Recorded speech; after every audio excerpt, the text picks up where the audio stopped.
Aloha, I'm Kala'i Miller. In this episode of Home is Here, we're featuring two immigrant stories that start in the Philippines. Up first, Honolulu-based artist Bonhui Uy.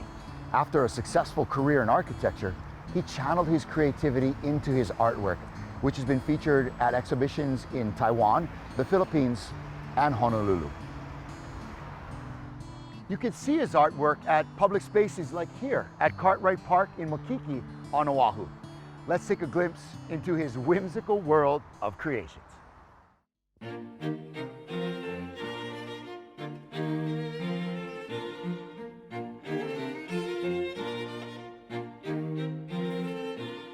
I remember one time Picasso said, every child is an artist, except when they grow up, they just kind of, disappeared because they all do their own things, right?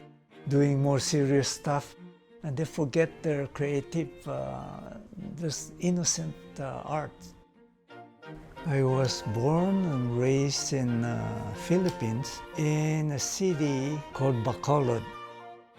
That's I was raised till about elementary school. Then our family moves to Manila and then stay there till high school. Then go to college in Taiwan for my degree in architecture.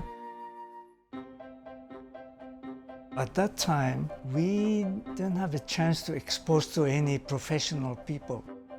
Like for instance, here, if you like to study architecture or to become a doctor, you have a chance to talk to those people. To find out whether you like the life that you dream of, we don't have that chance. And people said, oh, you draw pretty good, your math is okay, architecture seems to be good for you. And I said, yeah, it sounds that way. So I just took architecture. It's like any other courses, you start from very beginning. Before you're really into designing a building, we have those basic design, which is like very graphically oriented.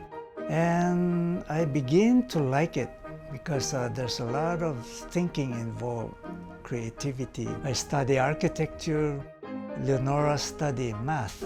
Our dream is actually quite early that our aim is to come to America to start our American dream. When we got our student visa, first we said, okay, let's go. And then our parents said, oh, time out. You guys have to get married first before you just split.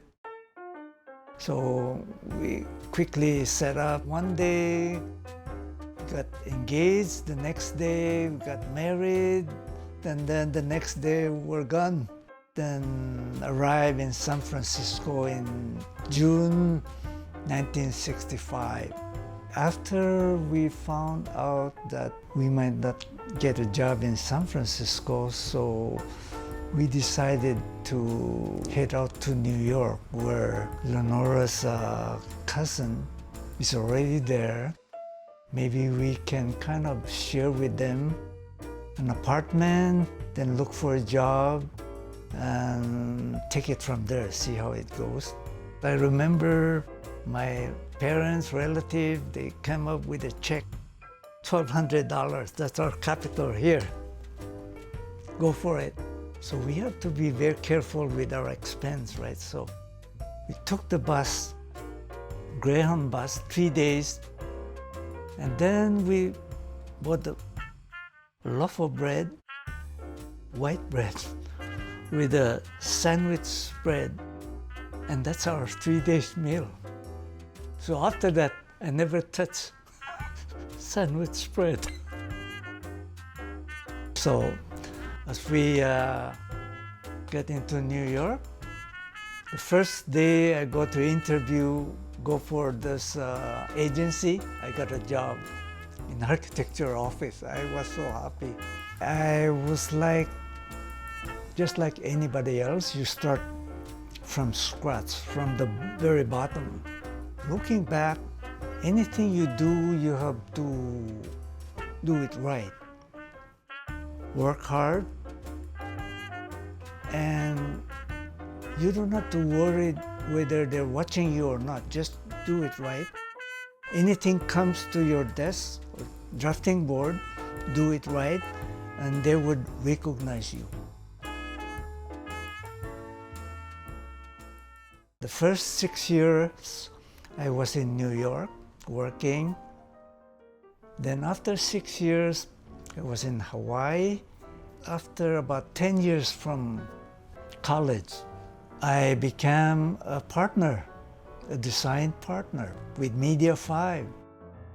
And it's sort of like, hey, this is like dream come true, right? You work your way out, and one day people tap you and say, do you want to join us as a partner? You would quickly say, yes, of course.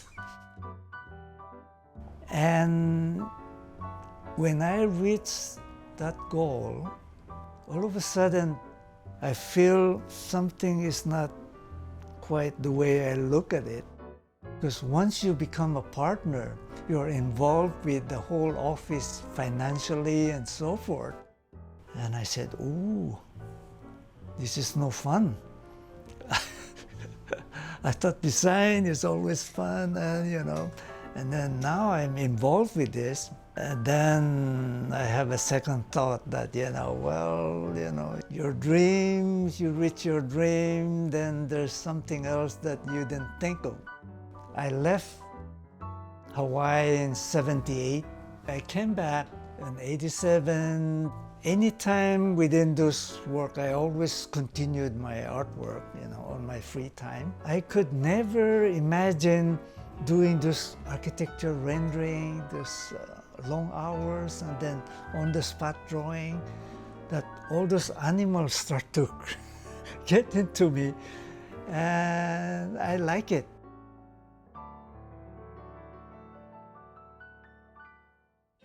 I still continue to do two-dimension until one day I said, my training is in architecture, so I should try three-dimension thing, right? Cans, boxes, shoe boxes, everything that you see on the wall, those are all recycled.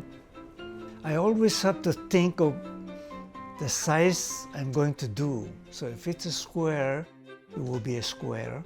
If I'm doing those big animals, like in the show, I have to know the size first. And then I will plot that into my notebook, reduce them, and that's when I study. So that's my homework every day. Sometimes it just came out fast, sometimes it takes a few days. So I have to keep pushing myself. If it doesn't come out, try again tomorrow. And if it comes out, I'm ready to do it in a drawing or cut or collage. That's how I do that almost every day. My family, of course, the first one they do this when they're tiny, small, Bernard and Brian, they probably, I don't know if they remember, I draw them, right, when they were kids. And then as I grow older, when they come to my place, they might check it out, oh, what's new? So every time I do a new one, I text them. Of course, now I have grandkids. So when I finish one, I text them, I said, okay. And the first thing they do is they show me a thumbs up or heart, lots of hearts. That means they approve it, I guess. You see, I always feel art should be fun. I like people who saw my art or came to my show, feel good, feel happy, forget their worries. If you really want to explore, you just have to keep doing it. Don't be afraid whether it's good or bad. Just doing it, because nobody's going to tell, unless your friend said, oh, this is terrible. That's okay. As long as you're happy with it, there's no limit, especially arts, right? It's endless. You have to keep exploring. You have to do it, keep doing it. I guess that's the only way you can enjoy life. Because I never feel like 8 hours is too long. To me, 8 hours become too short when you create. And when you're creating, especially when you have the idea and you're creating, you feel like you're outside of this world. Everything is gone, just you and art. And you create them, and when you're done, oh, it's so rewarding. And then you go to the next one. You don't stop.